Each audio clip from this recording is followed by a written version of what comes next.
आजची चर्चा एका खूप सुंदर आणि मला वाटतं खूप आश्वासक प्रतिमेने सुरू करूया. परमेश्वर माझा मेंढपाळ आहे, मला काही उणे पडणार नाही. स्तोत्रसंहिता 23 मधलं हे वचन अनेकांसाठी खूप मोठं सांत्वन आहे, एक सुरक्षितेची भावना देणार आहे. डोळ्यासमोर लगेच चित्र उभं राहतं. हिरवीगार कुरणं, शांत पाणी आणि एक काळजीवाहू मेंढपाळ. पण गंमत म्हणजे आपल्याला मिळालेल्या स्रोतांमध्ये थोडं पुढे गेल्यावर एक एक पूर्णपणे वेगळं चित्र दिसतं. एका ठिकाणी असं म्हटलंय, आम्ही दिवसभर तुझ्यासाठी जीवे मारले जातो. आम्ही कापल्या जाणाऱ्या मेंढरांसारखे गणले गेले आहोत. आता हे थोडं विचित्र वाटतं नाही का? हो, अगदी. म्हणजे एकीकडे संरक्षण देणारा मेंढपाळ आणि दुसरीकडे कापायला नेलेली असहाय मेंढरं. या दोन टोकाच्या प्रतिमा एकाच कथेमध्ये कशा काय असू शकतात? आज आपण याच गुंतागुंतीच्या विषयावर जरा सखोल चर्चा करणार आहोत. या स्रोतांच्या आधारे हा उत्तम मेंढपाळ आणि त्याच्या कळपाची ही खडतर वाटचाल यांचा अर्थ जोडण्याचा प्रयत्न करूया. चला तर मग त्या पहिल्या आश्वासक चित्रापासूनच सुरुवात करूया. स्तोत्रसंहिता 23. जो मेंढपाळ तिथे दिसतो तो एक आदर्श आहे.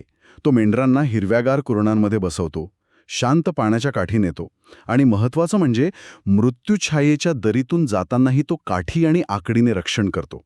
हे ऐकायलाच किती छान वाटतं. हो, आणि हे केवळ एक काव्यात्मक चित्र नाहीये. या स्रोतांनुसार हे एक मूलभूत वचन आहे, एक प्रकारचं आश्वासन. पण खरी गंमत इथेच सुरू होते. अच्छा. कारण याच स्रोतांमधला मेंढपाळ, जो इथे इतका संरक्षक वाटतोय, तोच आपल्या मेंढरांना अशा परिस्थितीत पाठवतो, जी त्या मृत्यूछायेच्या दरीपेक्षा कमी नाही. एक मिनिट.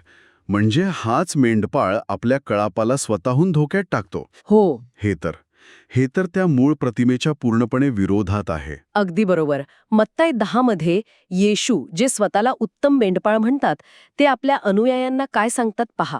ते म्हणतात, पहा मी तुम्हास लांडग्यांमध्ये मेंढरांसारखे पाठवित आहे. बापरे. या वाक्यावर थोडं थांबूया. ते असं म्हणत नाहीत की तुम्ही चुकून लांडग्यांमध्ये सापडाल. नाही, ते म्हणतात मी तुम्हाला पाठवत आहे. ही एक ठरून केलेली कृती आहे. आणि यानंतर येणाऱ्या धोक्यांची यादी तर ती आणखीनच भयानक आहे. सभास्थानांत फटके मारले जातील, लोक द्वेष करतील, कुटुंबात फूट पडेल, भाऊ भावाला मरणाच्या स्वाधीन करेल. हे ऐकायला खूपच क्रूर वाटतंय. म्हणजे एका मोठ्या ध्येयासाठी काही निष्पाप जीवांचा बळी देणं योग्य आहे असं या स्रोतांचं म्हणणं आहे का? तुमचा मुद्दा अगदी बरोबर आहे. वरवर पाहता हे खूपच कठोर आणि विरोधाभासी वाटतं. आणि हाच प्रश्न या स्रोतांच्या केंद्रस्थानी आहे. याचं उत्तर समजून घेण्यासाठी आपल्याला संरक्षण या शब्दाची व्याख्या थोडी बदलावी लागेल. या स्रोतांनुसार मेंढपाळ शारीरिक संरक्षणापेक्षा आत्मिक किंवा अंतिम संरक्षणाचं वचन देतोय. म्हणजे या जगात होणारा छळ किंवा मृत्यू हे शेवटचं नाही, ते एका मोठ्या वैश्विक योजनेचा भाग आहे. ठीक आहे. मोठी वैश्विक योजना हा शब्दप्रयोग खूप मोठा आणि गूढ वाटतो. नक्की काय आहे ही योजना, ज्यासाठी मेंढरांना लांडग्यांच्या तोंडी देणं गरजेचं आहे? हे सगळं कशासाठी? ते या स्रोतांनुसार आपण सध्या ज्या जगात राहतो ती निर्मिती अपूर्ण आहे. ती तिच्या मूळ उद्देशापासून भरकटली आहे. आणि याचं कारण आहे पाप. पाप. हो, आता पाप हा शब्द खूप मोठा वाटू शकतो, पण या स्रोतांमध्ये त्याची व्याख्या अगदी सोपी दिली आहे. पाप म्हणजे आज्ञा मोडणे. आज्ञा मोडणे म्हणजे नियम तोडणे. कोणत्या आज्ञा? मुख्य आज्ञा आहे प्रेम. एकमेकांवर प्रेम करा. जेव्हा हे होत नाही तेव्हा सृष्टीचा तोल बिघडतो. तर या वैश्विक योजनेचं अंतिम ध्येय आहे पापाला, म्हणजे या आज्ञा मोडण्याच्या प्रवृत्तीला समूळ नष्ट करणं आणि निर्मितीला तिच्या परिपूर्ण अवस्थेत परत आणणं. पण इथेच तर खरी अडचण आहे. तुम्ही कोणालाही आज्ञा पाळायला लावू शकत नाही. बरोबर. विशेषतः प्रेमाची आज्ञा, ती तर आतून यावी लागते. बळजबरीने केलेलं प्रेम हे प्रेम नसतं. मग देव किंवा तो मेंढपाळ जीवांमध्ये ही इच्छा कशी निर्माण करू शकतो? तुम्ही अगदी अचूक मुद्दा पकडला आहे. बळजबरी हा मार्ग नाहीच. या स्रोतांनुसार देव इच्छा निर्माण करण्यासाठी बळ नाही, तर पुरावा वापरतो. तो 2 गोष्टी सिद्ध करतो. एक, स्वतःचं प्रेम आणि न्याय किती महान आहे हे दाखवून देतो. आणि दुसरं, त्याच्या आज्ञा केवळ चांगल्या नाहीत, तर त्या अंतिम सत्य आहेत हे पटवून देतो.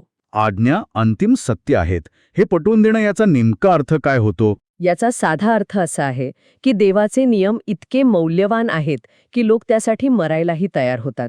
आणि जेव्हा जग हे पाहतं तेव्हा त्या नियमांचं खरं मूल्य जगाला कळतं आणि ही सत्यता सिद्ध करण्यासाठी आदम नावाच्या एका प्रतिकात्मक व्यक्तिरेखेची निर्मिती केली जाते. आदम म्हणजे बायबलमधला पहिला मानव, पण इथे त्याचा संदर्भ कसा येतो? या विशिष्ट मांडणीत आदम हे फक्त एका व्यक्तीचं नाव नाही, ते संपूर्ण मानवतेचं किंवा विश्वासणाऱ्यांच्या समुदायाचं प्रतीक आहे. आणि या आदमाचं एकच काम आहे, काय? देवाच्या आज्ञा मृत्यूपर्यंत पाळून त्या खऱ्या आहेत हे जगासमोर सिद्ध करणे. मजकूर अगदी स्पष्टपणे सांगतो, आज्ञांची सत्यता सिद्ध करण्यासाठी आदमाला मरणे आवश्यक आहे. थांबा, म्हणजे तुम्ही म्हणताय की विश्वासणाऱ्याचं मरण हे त्या मोठ्या योजनेसाठी आवश्यक आहे? हो, हे समजायला खूप कठीण आहे. इथेच ती कापल्या जाणाऱ्या मेंढ्यांची कल्पना परत येते, नाही का? हो, ती कल्पना इथूनच येते. पण महत्वाचा फरक हा आहे की हे एक निरर्थक मरण नाहीये. या दृष्टिकोनातून हे एक बलिदान आहे, एक साक्ष आहे. प्रत्येक वेळी जेव्हा एखादं मेंद्रू म्हणजे विश्वासणारं या आज्ञांसाठी मरतो, तेव्हा तो त्या आज्ञांच्या सत्यतेवर स्वतःच्या जीवनाने शिक्कामोर्तब करतो. ठीक आहे, संकल्पना म्हणून हे ठीक आहे. पण व्यवहारात हे कसं शक्य आहे? कोणीही स्वतःहून मृत्यूचा स्वीकार का करेल? केवळ काही नियम खरे आहेत हे सिद्ध करण्यासाठी जीव देणं हे मानवी स्वभावाला धरून वाटत नाही. आणि हाच या संपूर्ण चर्चेतला कळीचा मुद्दा आहे. याचं उत्तर इतकं प्रभावी आहे की ते या संपूर्ण विरोधाभासाला एकत्र बांधून ठेवतं. स्रोत सांगतात की मेंढरू हे स्वतःच्या ताकदीने करूच शकत नाही. त्याला एक उदाहरण लागतं आणि ते उदाहरण स्वतः उत्तम मेंढपाळ घालून देतो. म्हणजे योहान 10:11 मध्ये तो म्हणतो, उत्तम मेंढपाळ मी आहे. उत्तम मेंढपाळ मेंढरांसाठी आपला जीव देतो. तो मेंढरांना फक्त लांडग्यांमध्ये पाठवत नाही, तर तो स्वतः त्यांच्यासाठी त्यांच्या आधी मरायला तयार होतो. अरे वा, म्हणजे हे आधी केले मग सांगितलं सारखं आहे. पण अत्यंत टोकाच्या पातळीवर मेंढपाळ आधी स्वतःचं बलिदान देतो आणि मग कळपाला त्या मार्गावर चालण्याचं आवाहन करतो. अगदी तसंच. हा या सिद्धांताचा पाया आहे. मजकूर असा युक्तिवाद करतो की आदाम म्हणजे विश्वासणाऱ्या आपला जीव देऊ शकतो, कारण येशूने म्हणजे मेंढपाळाने आधीच आदामसाठी आपला जीव दिला आहे. वधस्तंभ म्हणजे क्रॉस हे देवाच्या अथांग प्रेमाचा अंतिम पुरावा म्हणून सादर केलं जातं. आणि जेव्हा विश्वासणाऱ्याला हे प्रेम समजतं तेव्हा काय होतं? जेव्हा त्याला हे कळतं की मेंढपाळाने माझ्यासाठी स्वतःला अर्पण केलं, तेव्हा त्यालाही त्या उदाहरणाचं पालन करण्याची एक अलौकिक शक्ती मिळते. ही एक परस्पर क्रिया बनते, एका डॉमिनो इफेक्टसारखं. मेंढपाळाचं बलिदान ही पहिली डॉमिनो आहे, जी पडल्यावर विश्वासणाऱ्याच्या मनातल्या प्रेमाची दुसरी डॉमिनो पडते. अच्छा. मेंढरांसाठी आपला जीव देणाऱ्या उत्तम मेंढपाळाचे प्रेम समजल्यावर आता मेंढरू मेंढपाळासाठी आपला जीव देतो. म्हणजे हे एका प्रकारचं अनुकरण आहे. मेंढपाळाच्या प्रेमामुळे आणि बलिदानामुळे मेंढरांना प्रेरणा मिळते. आणि हे प्रेम इतकं शक्तिशाली आहे की ते मरणाच्या भीतीवरही मात करतं. बरोबर. स्रोतांमध्ये म्हटल्याप्रमाणे या सर्व गोष्टींमध्ये ज्याने आमच्यावर प्रेम केले त्याच्याद्वारे आम्ही पूर्ण विजय मिळवतो. म्हणजे हौतात्म्य हा पराभव नाही, तर विजय आहे. अगदी बरोबर. आणि ही केवळ भावनिक प्रेरणा नाही, ही एक तार्किक साखळी आहे. या सिद्धांतानुसार जेव्हा ठरवलेली संख्या पूर्ण होईपर्यंत हुतात्मे हे सिद्ध करतात की देवाच्या आज्ञा जीवनापेक्षा मौल्यवान आहेत, तेव्हा त्या आज्ञांची सत्यता निर्विवादपणे स्थापित होते आणि त्यानंतरच पापाचा नाश शक्य होतो. तर ती डॉमिनो साखळी पूर्ण करूया का? हो. मेंढपाळाचं बलिदान ही पहिली डॉमिनो, ज्यामुळे विश्वासणाऱ्याला प्रेमाची जाणीव होते. त्यातून विश्वासणाऱ्याचं बलिदान म्हणजे हौतात्म्य शक्य होतं, ही दुसरी डॉमिनो. आणि या हुतात्म्यातून आज्ञांची सत्यता जगासमोर सिद्ध होते, तिसरी डॉमिनो. आणि यानंतर इच्छाशक्ती पूर्ण होते आणि शेवटी पापाचा नाश होतो, अंतिम डॉमिनो. वा. हो. आणि हेच त्या दोन सुरुवातीच्या प्रतिमांना एकत्र जोडतं. मेंढपाळ मेंढरांना हिरव्यागार कुरणात नेतो कारण तो त्यांच्यावर प्रेम करतो, आणि तोच मेंढपाळ त्यांना लांडग्यांमध्ये पाठवतो कारण त्या अनंत काळच्या जीवनाचा मार्ग हा बलिदानातूनच जातो. मेंढरांचे हौतात्म्य हे त्या मोठ्या योजनेतील एक आवश्यक आणि सन्माननीय पाऊल आहे, संकट नाही. तर या सगळ्याचा अर्थ काय निघतो? आपण दोन पूर्णपणे परस्पर विरोधी प्रतिमांपासून सुरुवात केली होती. एकीकडे प्रेमळ मेंढपाळ आणि दुसरीकडे कापायला नेलेली मेंढरं. पण ह्या स्रोतांनी या दोन्ही प्रतिमांना एकत्र गुंफून वैश्विक मुक्तीची एक भव्य कथा तयार केली आहे. अगदी. यातील मुख्य निष्कर्ष हा आहे की दुःख आणि छळ यांना एका नव्या दृष्टिकोनातून पाहिलं गेलं आहे. या घटना म्हणजे मेंढपाळाने केलेला त्याग किंवा त्यांनी कळपाला वाऱ्यावर सोडलं असं नाही. उलट निर्मितीचा अंतिम उद्देश पूर्ण करण्यासाठी मेंढरांनी बजावलेली एक महत्त्वाची, सक्रिय आणि विजयी भूमिका म्हणून याकडे पाहिलं जातं.